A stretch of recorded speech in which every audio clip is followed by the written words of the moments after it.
Come here. Say hi. Say hi to everyone. Say hi. Want your blueberries? There we go. He's so yummy. I know you're getting so big. Oh. You like my mic? We got a puppy. I think I shared that with you, 2 videos back. And that is Sage. Sage is a wire-haired pointing griffin, and we just love her. Come here. Another treat. Come in. We've had her for, wow, it's been a month since we picked her up from the airport. And I'm going to preface this by saying I did have a little bit of slack on Instagram that we didn't adopt before we shopped. But I want to say this. I think everyone has their own choice in the kind of animal that they choose, where they choose that animal from. And I've never heard of wire-haired pointing griffins until I married my husband, until we started dating. And it's the only dog that he has ever really grown up with. I think they may have had a Springer Spaniel, but his original wire-haired griffin was named Sage. And so this is Sage the Fourth, Sage the Great. And so I don't think we'll have any other kind of dog. We talked about this just the other night. We were saying, what other kind of breed would you get if we got one? And we were going back and forth. I do love the Great Pyrenees for animal protection, but we noticed that without a dog on the property, we had more predators, especially this last round of broiler raising and raising our meat birds. And so there is something that a dog brings to the property. And for us, I love that people adopt. I love that people adopt pets, and I have many family members that do that and friends, but for us and the safety of our children and the kind of breed that we choose for hunting purposes, because wire-haired griffins are known for being a bird dog, and she is nose to the ground and she will retrieve and bring back already. She has those natural instincts, and so they're mild temper, they're, I guess, hypoallergenic because they don't really shed a whole lot, and so they are just wonderful dogs. And so all that to say is, yeah, everyone has a choice in what they choose to do and the kind of pet that they choose. And we choose wire-haired pointing griffins for our dog. And I want to bring to you today something different that we're doing. So I want to share with you what we're doing differently about feeding her, because our last wire-haired griffin, she passed away at the age of 12. Now, Brooke's oldest dog was 14. But we had some difficulty with her coat and with scratching and losing fur. We changed diet. We went to a better kibble, I guess you could say. You know, it was more grain-free, and well, it was grain-free, had probiotics in it, all the things on the label that would catch your attention as a pet owner. And when you go to the feed mill, or you go to the grocery store, or for us it's the local Tractor Supply, and you walk the aisles, there are so many different varieties, and my eyes and my ears have been attentive to all the commercials for our pets. Pets are having the same issues as us humans eating the standard American diet. And so I got on this rabbit hole, and Brooke's like, you are not cooking her food. I said, I am cooking her whole food. I asked on Instagram, I asked around, what do you do? Raw food? Cooked food? There was really no guidelines and no, definite answer. Some people feed raw meat, some people feed cooked meat, some people do a combination. I downloaded a recipe guide from Amazon. I'll share that with you. That was written, I believe it's by a vet, with guidelines on nutrition that needs to be in the food, how often they need to eat, kinds of food that they can have, kinds of food that they can't have. And when I looked through all of it, I was like, this is the exact diet that we are eating, and we try to stick to a whole foods, just real foods diet. And I kind of think it like this. If you are given a steak or a bowl of cereal, what are you going to choose? For me, it's the steak, right? Or think of something that's really good. Maybe it's maybe you love seafood, you don't love red meat. You're going to choose the plate of seafood or the chicken. Same thing with animals. When I offer her the ground beef with the sweet potatoes and the peas in it, she will choose that over the kibble any day. We even keep a bowl of puppy chow just to help transition her from what her previous owners, the breeders, were feeding her, to the diet that we are feeding her, just to have that transition and to give her that option and just to have it there for her available throughout the day if she's hungry. Now we will feed her, I usually cook her 2 eggs in the morning. I soft cook them, scramble them, and give her that, and then she'll have her kibble if she's still hungry.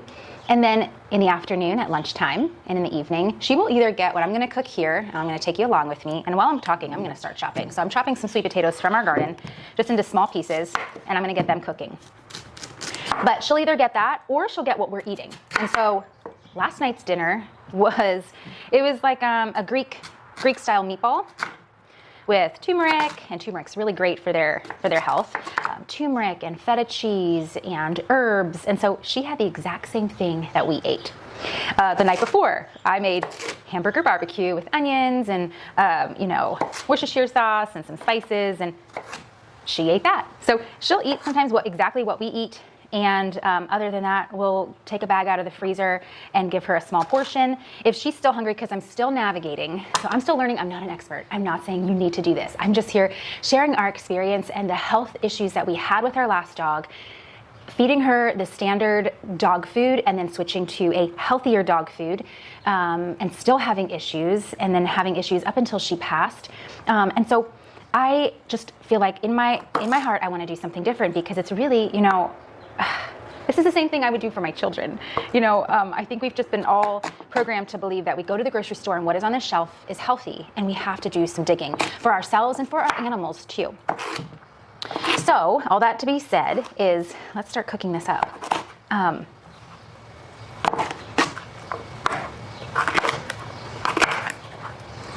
am chopping these sweet potatoes really tiny. All right, so just like, I would say 1/4-inch pieces, and I'm going to lightly steam them in some bone broth. So I'm always making bone broth. And I have a little bit of that. I have 2 quarts out. I have 3 pounds of just ground beef that I picked up at the grocery store. Now, you can go super crunchy if you want to and get grass-fed and all of that. But for us, I'm like, okay, we're leveling up, that next level up. And for us, I'm gonna go to the grocery store and I'm gonna get ground beef there at the grocery store. It is definitely better than dog food. When I looked at the ingredients in dog food and did some digging, it is all the byproduct of what you and I are eating. So it's the bones that are ground up. It's the feathers. There was a big truck that pulled into the feed mill while we were picking up feed for Gracie's show cow. And it was either Purdue or Tyson. It was a big truck. And I said, those are all the feathers after butchering, most likely. And so feathers are ground up, and all of that's ground up. Vitamins are added in. It's all that crude meat, and then it's shaped into little pieces of kibble, right? And then we feed that to our animals thinking that it is healthy, but it's all the byproducts. And so why can't we do better? We can definitely do better. And there are companies that and small businesses that actually make dog food. I was just at the farmer's market last Thursday night, our little local farmer's market. It's just so tiny, but it's just more of a community outing, and I love to go in there. But there was a stand, a woman that actually had pressure canned in mason jars dog food. I'm like, how awesome is that? For people that can't do this but want to do better for their dogs, there are businesses that do that, and we can serve, we can patron those businesses and support them. But it's so much easier if we can, and cheaper if we could do it ourselves. And so you can use a crock pot, you can use an Instapot. I just do a big batch. This will last me for probably 2 weeks, just knowing that she also eats what we eat too. And having the supply of eggs here on the farm, giving her the eggs. And I have a friend that gives his dog, he said he gives her just 2 whole eggs in the morning with the shells and everything. So everyone's different. I've seen bowls of dog food with, a chunk of raw liver, a chicken foot. There's another couple that we know that they throw their dogs just raw chicken legs, and that's what they get. And so I don't think there's any guidelines, but I also think that you need to do your own research and do what you have found to be the best for your animal, because I'm seeing a lot of different feeding methods. And so this recipe is really close to a lot of them that I found online that were vet recommended, or in that recipe book that I have. So I have these sweet potatoes I'm going to add here.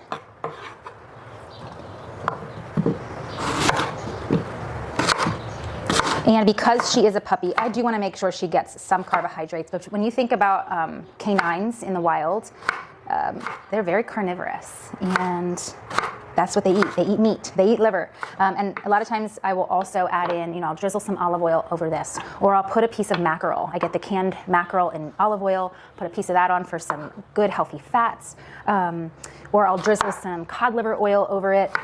Something that's going to offer fat as well as the protein and the carbohydrates. I will also pull out some liver. Sometimes I put it in with the ground beef. I'll cook it in. Sometimes I'll just give her a little chunk of it raw. So I don't necessarily think I want to do full-on raw meat at this point. But I feel like raw liver, I think that's okay, because we consume raw liver as a family. I don't know if you've heard me talk about that, but we do the liver shots, which it's just little tiny liver, frozen pieces of liver, beef liver, not chicken liver. And we kind of just swallow them in little tiny pieces, and that's like our multivitamin. And so why not give it to her too?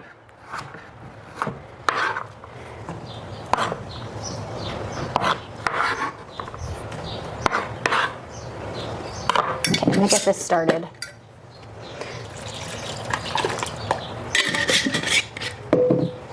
Just till they're soft.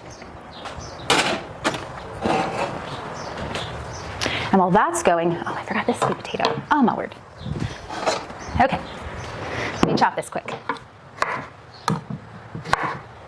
Okay, so while that is cooking, I'm gonna get the meat started. Need scissors. There.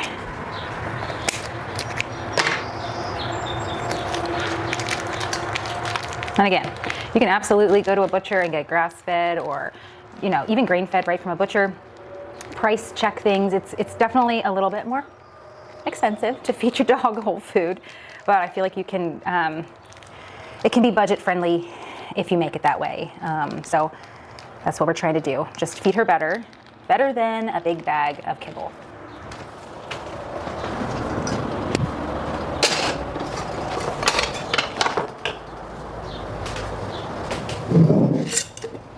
I'm gonna add a little bit of bone broth to that too. So something else that we do different with our animals is we use essential oils for our animals, and we've always done that. We use them for our large animals, we use them for our dogs, and there's an entire animal line from Young Living called Animal Sense that is specifically for pets. We love to be in the woods, and so we don't use any of the commercial flea and tick stuff on them. We did for a little while until we realized, oh, we have little ones and they're petting the dog and then touching their skin. And it does specifically say do not touch or pet your animal, because that stuff then gets on your hands. And so instead we use Young Living's insect repellent. We use it on ourselves, so we rub it, you know, on our hands and just coat, like put it on her coat. If you don't want to do that, there are wipes that you can use and also reuse too. You can just tuck it back in there, and if you want to rehydrate, you can with just some more of the insect repellent. We're not willy-nilly with just using oils on our animals. Young Living's oils are high grade, and they are safe when you have proper resources. So we have a desk reference that we use that we can look up ailments, specifically ears. I find that their ears get so dirty, and so we make an ear spray with our essential oils that I have a recipe for. I will actually put that in the little notes below. That works really well. And then anything we need to look up that we're not familiar with, we have a vet desk reference. It's a animal desk reference written by a holistic veterinarian.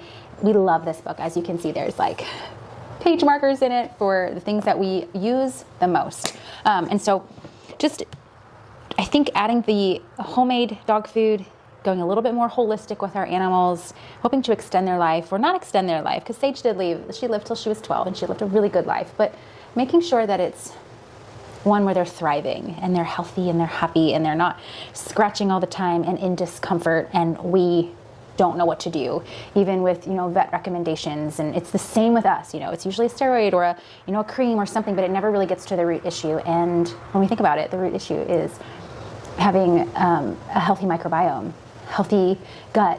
And so that starts with our food, and that starts with being in the sunshine and moving our bodies. And so, so what we're doing for ourselves is exactly what we're doing for our little Sage.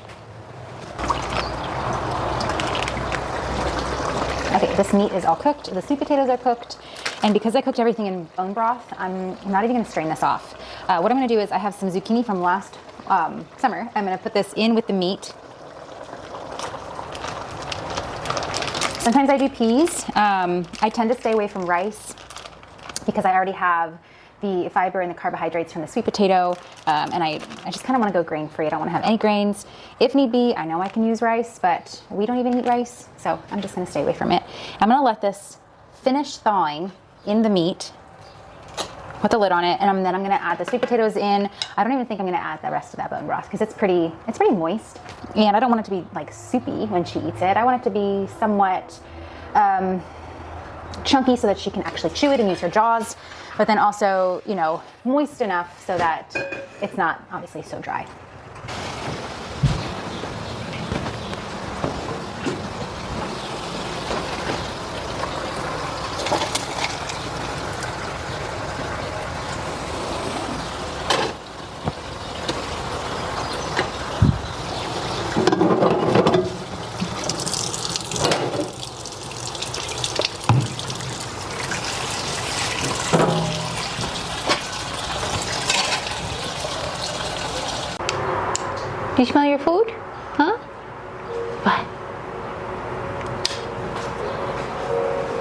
want some?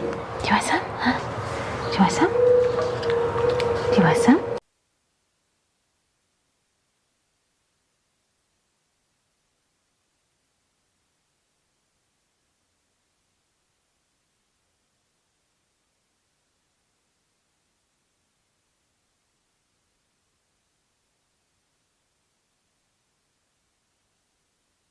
Okay, this is cooled down now, and I'm going to put about, I would say it's probably close to 3 cups in a quart bag. You can use mason jars, you could use those plastic freezer jars that are reusable. I should probably invest in those. Those would be a lot more practical, especially now that I know that I'm gonna do this long term. My husband made a bet to see how long this would last. But I feel like I can't go back now because now I started it. I can't go back. She does not like her dog food. And in the morning, she will look at me and beg. If I am not beg, but just like sit there and look at me like, okay, Mom, you gonna make me some eggs this morning? Where's my dinner? Because I'm not eating that stuff that's in my bowl. Like, what is that? Like, she will go over and nibble at it a little bit, but definitely does not like it. So this is it. This is what she's going to be getting. And this turned out a little soupier than I'd like, I think, because I added zucchini instead of the peas. I was just trying to use what we had on hand. I did make rabbit for her because we had an old rabbit in the freezer. The girls raised rabbits.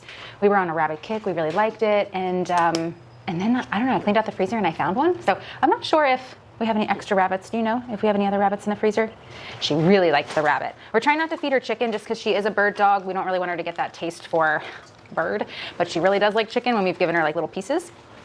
Plus, we don't really want her chasing our chickens or getting, I don't know, would they have that like sense or that smell knowing that that's food?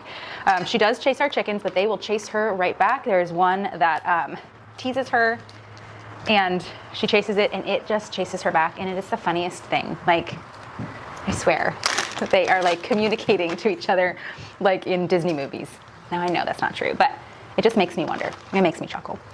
All right, so this again will last me, so I have about 3 to 4 cups. It's definitely not 4 because that would fill this up. So probably a little over 3 cups. And I give her about a cup to a cup and a half at lunch and dinner. And so, unless she's eating what we're eating. And so we've given her more, and she's gotten sick because she just eats it so fast and her stomach is so small. So I start out with a smaller amount, like a cup, and then I'll give her a little bit more if she's still hungry. So I'm just learning portion size. I think that's the hardest thing. That's the thing where I'm like, I don't know how much to feed her because we've always just left food in our dog's dishes. And they've always just come over and ate when they're hungry. They never really overate. And so with this real food, I can't really do that because I don't want it sitting out and going bad.